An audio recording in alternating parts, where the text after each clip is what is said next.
इस वक्त हम मौजूद हैं थाना सदर पसरूर का इलाका जितो गिल में और हमारे साथ रज़ाक अली मौजूद हैं जिनके भांजे को बड़ी बेदर्दी के साथ शाकर अली को मुलजमान ने उनकी हवेली में कत्ल कर दिया। आज तकरीबन 2 माह होने वाले हैं और अभी तक पुलिस की जो प्रोग्रेस है वो बिल्कुल ज़ीरो है। बात करते हैं मुद्दई रज़ाक अली से कि कौन लोग थे जिन लोगों ने आपके भांजे का कत्ल किया और वजह तनाज़ा क्या था और पुलिस ने 2 माह में क्या इन्वेस्टिगेशन की है। जी जनाब। वालेकुम सलाम। कोई तनाज़ा नहीं किसी के नाल भाई। साडा बच्चा साडा इत्थे हवेली दे विच आया रात नूं 9 बजे तो लग के 10:30 बजे के करीब उन्होंने आके किसी ने कत्ल किया और कत्ल बेदर्दी दे नाल कीता। इन्ना को कत्ल किया साडे कोल वेख्या अजे तक सुनिया नहीं जा रहा और इन्हां लोकां दे नाल महल्लेदारां दे नाल असां ज़्यादा कुछ कीता। इन्हां नूं कोई सिर ना नहीं दित्ती। असीं इन्हां नूं फिर तंग आके 2 बंदे फड़काए ने। उन्हां 2 बंदिआं नूं जिहड़ी जगह ते असां फड़काया वो जगह उन्हां दे कोल सही चीज़ नहीं फड़ाई। वो कवर करके फिर अं 2 फड़काए ने।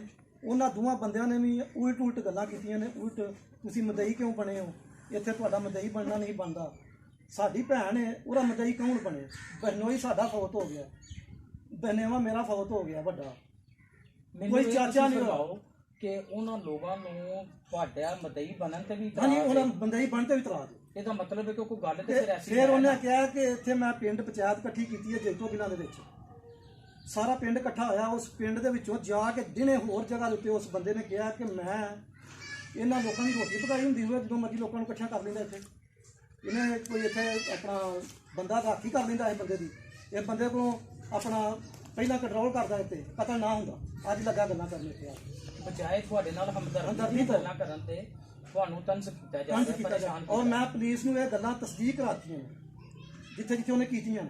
ਫਿਰ ਉਹਨੇ ਹੋਰ ਬੜੀਆਂ ਜਗ੍ਹਾ ਤੇ ਗੱਲਾਂ ਕੀਤੀਆਂ ਨੇ ਕਿ ਕਤਲ ਕਿਹੜਾ ਇਹਨਾਂ ਦੇ ਘਰਾਂ ਦੇ ਵਿੱਚ ਇਹ ਬਾਹਰ ਆਉਂਦੇ ਨੇ, ਇਹ ਉੱਧਰ ਜਾਂਦੇ ਨੇ, ਇੱਧਰ ਜਾਂਦੇ ਨੇ। ਉਹ ਬਲਾਣਾ ਬੰਦਾ ਫੜਾਇਆ ਸੀ ਉਹਦੇ ਸਾਲੇ ਨੇ ਕੀਤਾ ਫਲਾਂ। ਇਹ ਸਾਨੂੰ ਕਤਲ ਕਰਨ ਵਾਲਾ ਸਾਡਾ ਇਹ ਬੰਦਾ ਔਰ ਪੁਲਿਸ ਦੇ ਕੋਲੋਂ ਇੱਕ ਜ਼ਰਾ ਜਿੰਨਾ ਬੰਦਾ ਨਹੀਂ ਮੰਨਿਆ ਤੇ ਨਾ ਹੀ ਨਾਮ ਹੈ ਜੀ ਉਹਦਾ ਨਾਮ ਮੁਹੰਮਦ ਬੂਟਾ ਜੀ। ਉਹਨੂੰ ਕੀ ਬੱਚੇ ਦੇ ਨਾਲ ਇਖਤਲਾਫ ਉਹਨੂੰ ਪਤਾ ਨਹੀਂ। ਹੁਣ ਪੁਲਿਸ ਨੂੰ ਪੁੱਛਣਾ ਚਾਹੀਦਾ। ਹਾਂ ਦੱਸਣ ਦੇ ਆਈ ਕੀ ਕਰੀਏ। ਪੁਲਿਸ ਨੇ ਅਰੈਸਟ ਕੀਤਾ। ਹਾਂਜੀ ਪੁਲਿਸ ਨੇ ਭਾਇਆ ਜਿਵੇਂ ਪਰੌਣਾ ਘਰ ਭਾਇਆ ਥਾਣੇ ਕੋਈ ਉਹਦਾ ਉੱਥੇ 20 ਬੰਦੇ ਉਹ ਦਿਹਾੜੀ ਮੁਲਾਕਾਤ ਕਰਨ ਦੇ ਨੇ। ਕੋਈ ਉਹਨੂੰ ਕੋਈ ਗੱਲ ਦੱਸ ਕੇ ਆਉਂਦੇ, ਕੋਈ ਗੱਲ ਦੱਸ ਕੇ ਆਉਂਦੇ। ਸਾਨੂੰ 10 ਦਿਨ ਉਹਨੇ ਆਖਿਆ ਥਾਣੇ ਨਹੀਂ ਆਉਣਾ।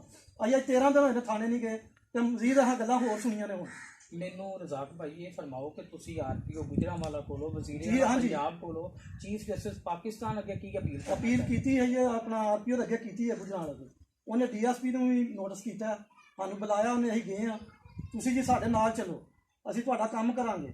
ਕਿਸੇ ਕੋਈ ਕੰਮ ਨਹੀਂ ਕੀਤਾ, ਕੋਈ ਕਿਸੇ ਨੇ ਸਾਡੀ ਫੇਵਰ ਨਹੀਂ ਕੀਤੀ। ਔਰ ਇਸ ਪਿੰਡ ਦੇ ਵਿੱਚੋਂ ਤੁਸੀਂ ਪੁੱਛ ਸਕਦੇ ਹੋ ਕਿ ਆਹ ਲੋਕ ਵੀ ਖੜੇ ਨੇ ਕਿ ਇੱਥੇ ਪੁਲਿਸ ਨੇ ਆ ਕੇ ਕਿਸੇ ਨੂੰ ਪੁੱਛਿਆ ਹੈ ਝੂਠਾ ਸੱਚਾ ਕਿ ਕੀ ਕਰਨਾ ਜਾਂ ਕੀ ਹੋਇਆ ਜਾਂ ਕੀ ਗੱਲ।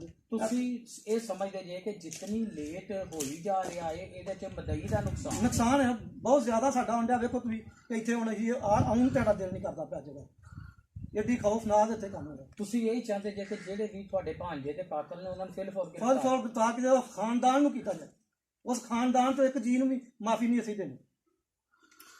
जी नाजरीन, आप बातें सुन रहे थे मदई रज़ाक अली की। उनका यही कहना है कि मेरे भांजे को बड़ी बेदर्दी के साथ कत्ल किया गया और कत्ल करने वाले इसी गांव के लोग हैं।